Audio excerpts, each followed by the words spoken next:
Vous avez dit, c'est que là, on est dans la partie des brachot où chaque détail, c'est une paracha bifnei atzma. Alors, certains ont l'habitude, donc je reprends les mots du Rav, le vendredi soir ou le samedi matin, après le kiddush et avant Amotzi, de faire des brachot. D'accord? Pourquoi on fait ça? Il a fait pour atteindre les 100 brachot, même le jour de Shabbat. Alors, le Rav dit comme ça, il dit, les maasés, il faut faire attention. Non, alors les maasés, voilà. Quand il va manger, il va faire ses brachot, il va manger, et juste après, il va faire motzi, donc c'est-à-dire que c'est collé au repas, mais il n'a pas encore commencé son repas. Alors le Birkat Hamazon du repas, il est poter la bracha Harona de ces brachot-là. D'accord? Donc, par exemple, voilà, je fais motzi, je fais kiddush, après kiddush, je fais un petit mezonot, un petit haetz, adama, shiakol, ok? J'ai pas besoin de faire bracha Harona.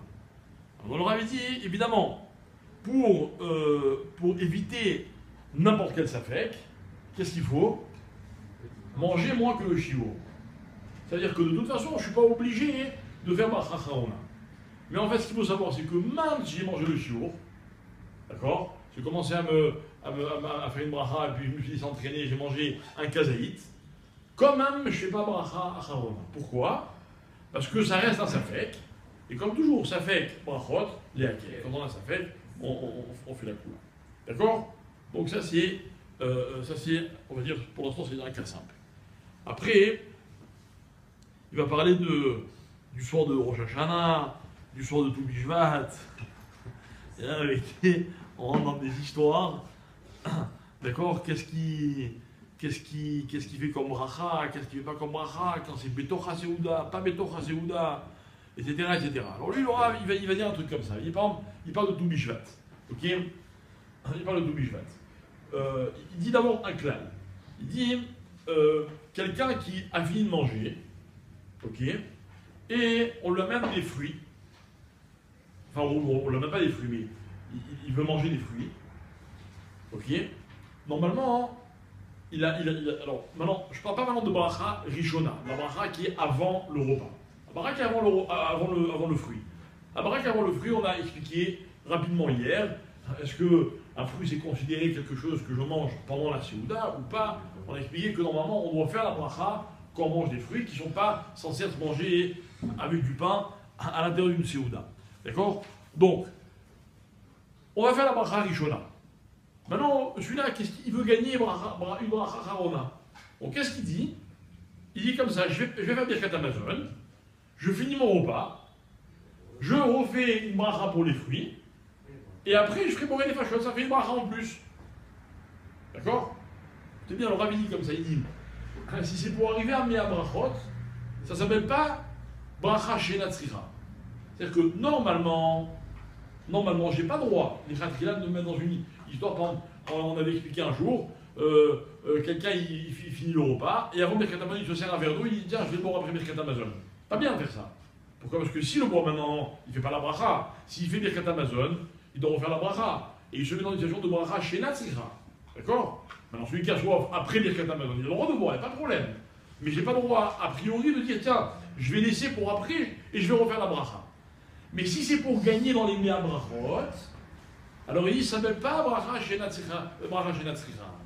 D'accord? Donc j'ai le droit, les khatrila, de faire mon Birkat Hamazon et de laisser mon dessert pour après, d'afka pour pouvoir faire la bracha acharona après.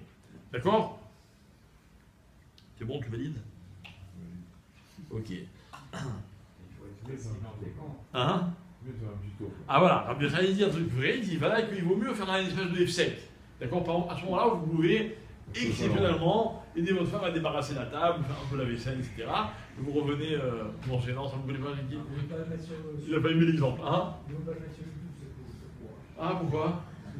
Ah, pour le mot exceptionnel. Alors, comme d'habitude, aidez vos femmes à débarrasser, à faire la vaisselle. Ok. On s'avait oublié qu'on avait les tzadikim. Comment? femme pour être débarrassée, quoi. Ça pousse la femme de ménage. Ah, je croyais que vous mangez au restaurant.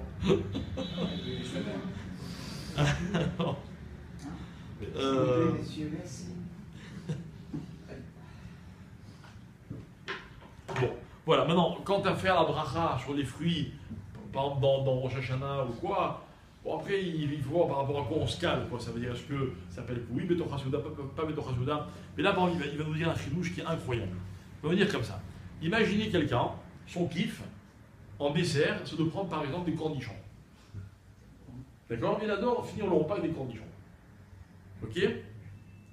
Mais c'est pas son repas, c'est un dessert. Maintenant, il fait son repas, il mange des cornichons pendant le repas, l'apéritif, il prend son poisson, il prend sa viande, il a fini de manger, il dit bon, et maintenant le dessert. Ok? Qui dit dessert dit cornichons, c'est connu. Ok? Il parle de cornichons et de. Bref, toutes sortes de. Comment on dit en français, les chamoutsim, les variantes. D'accord? Ok? Alors qu'est-ce qu'il fait? Est-ce qu'il fait la bracha ou il ne fait pas la bracha? Alors, Betoch HaSeuda, il ne fait pas la bracha, quand c'est pendant le repas. Mais quand il les mange, à la fin, il a fini de manger, comme on l'a dit hier, il est rassasié, c'est juste pour finir sur un petit goût. Un petit goût acide. C'est son kiff, ok? Il fait la bracha de Boré Pergadama.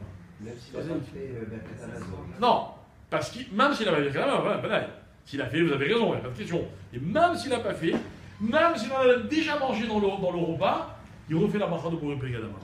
Alors moi, je ne sais pas, je ne connais pas cette habitude de manger des cornichons en dessert, mais en tout cas, ce qui est intéressant, c'est que là, on voit clairement que d'après le Rav, dès que sur ce qui est dessert, ça ne fait pas partie du repas, on fait bracha, on fait la bracha rishona. D'accord?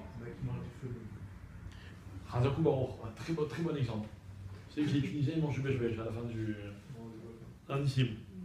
Ils mangent du bêche-bêche, vous, à la fin du repas? Non? Chez mon père. Ouais, c'est vrai? Mon père, il me disait que chez eux, à la table, après le repas, il y avait le bêche-bêche trempé dans le bocal d'eau. Et à la fin, ils discutaient pour boire l'eau dans laquelle tout le monde avait mis les mains. Sur l'eau, je ne sais pas si on fait la colle. Non, pas chez le mec. Il faut prononcer. Alors, il dit un truc intéressant. Il dit donc voilà, j'ai mangé des cornichons dans mon repas, on me resserre des cornichons en dessert, d'accord? Ou voilà, du cheveu de brie par exemple, ok? Je fais la bracha, mais s'il y a une autre bracha Adama, s'il y a un autre aliment Adama que je n'ai pas encore mangé, il vaut mieux faire dessus. Et ça, c'est pas un chiouf. D'accord? Voilà, comme ça fait encore moins chemin faisant. Chazak ou Baron. Est-ce que c'est pas mieux de faire une berquette avant le dessert et après? Non, alors il te dit que tu peux. Et d'après si c'est Shabbat et que tu veux gagner des brachot, c'est encore mieux. Il n'y a pas de problème. En semaine. On va tout de suite après. Alors voilà, ce qu'il a dit à Michael, dans ces cas-là, il faut que tu ne pas rester assis tout de suite manger le dessert. Alors tu te lèves, mamache, un tout petit peu, tu reviens à ta place, c'est mieux. De faire un petit sec. Donc on a l'exemple de débarrasser ou autre exemple. Ok? Non, alors le Rav dit un truc intéressant, il dit que par exemple, c'est ce qu'on a dit hier. Hier on a parlé par exemple de certains plats qui viennent accompagnés de fruits. D'accord? Accompagnés de fruits. On a parlé d'exemple, quelqu'un qui mange du foie gras avec du coulis de figues, d'accord? Ou bien un couscous avec des pruneaux et des abricots. Et au dessert, on lui resserre des pruneaux et des abricots. Sans le couscous. Alors qu'est-ce qu'il fait? Il fait parce que c'est plus du tout, ça plus du tout un chaîne de repas. Donc il dit c'est la même chose. D'accord? On trouve la même halakha. Ok. Alors quelqu'un qui mange un fruit en compote. Ok?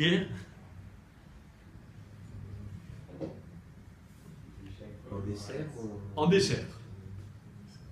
Donc, soit fruits en compote, j'imagine, soit c'est, comment on appelle ça, les pommes, les soukars, là, c'est avec caramélisé, quoi, on appelle des pommes d'amour.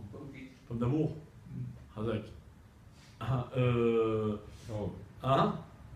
Avec carotte. Non, mais ça s'appelle, il a raison. Alors on fait, quelle bracha on fait? On fait Boré Peret. D'accord?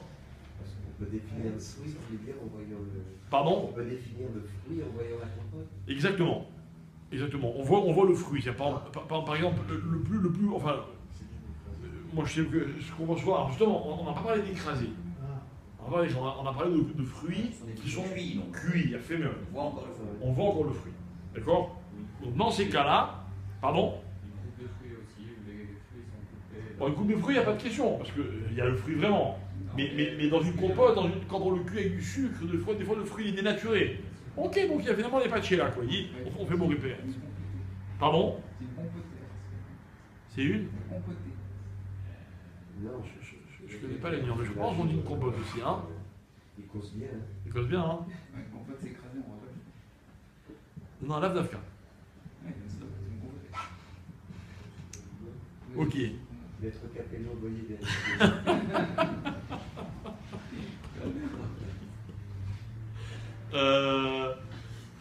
Alors,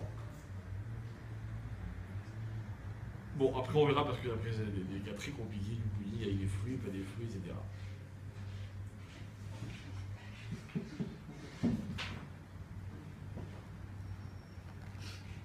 Alors il dit par exemple, il dit le minag le plus répandu quand on mange des olives, c'est pendant le repas, c'est de ne pas faire la bracha. D'accord? Maintenant, je ne sais pas pourquoi il dit, Ça se mange avec du pain. voilà, ça se mange avec du pain, mais en même temps c'est un fruit, l'olive aussi. Alors il dit, idéalement ce qu'il faudrait, une fois qu'on l'a fait aussi, c'est manger une olive avec du pain. La première, pour bien montrer, je sais pas, Aussi, c'est un fruit. comment là? La tomate est un fruit. C'est pas le nom qui change. Non, voilà, c'est pas le nom qui change, c'est... Comment tu manges? Bon, mais la vérité c'est que les olives, il n'y a pas de ça fait que ça se mange pendant un repas, c'est le matin avec un repas, quoi. On a un cas. Tu manges aussi en apéritif sans repas. Pas de problème. C'est pas quelque chose qui accompagne le pain, Non. dans ce cas. Le guédère, c'est pas que tu manges pas si c'est pas un repas. Non. Le guédère, c'est que ça va dans un repas, c'est matin dans un repas. C'est un accompagnement général. Oui, non, mais, Les aux olives, non, mais c'est-à-dire que c'est pas incongru à l'intérieur d'un repas, c'est ça que je veux dire. C'est moi que j'ai compris son guédère à lui. Tu vois, une viande, tu peux manger une viande sans aussi, sans faire, tu vois. Mais ça vient avec le pain. Voilà, donc l'olive. Mais les olives, pas tellement, un peu moins. On a l'habitude de les manger dans le repas, mais c'est pas que ça accompagne le repas lui-même. Ça me va en dehors du repas. C'est pas comme une matboucha. C'est ce que je veux dire. Bon, enfin voilà, c'est pour ça qu'après c'est vrai que chacun a ses habitudes. Bon, voilà, après c'est à la Chayout, tu commenceras guide et compagnie. Voilà, Shabbat.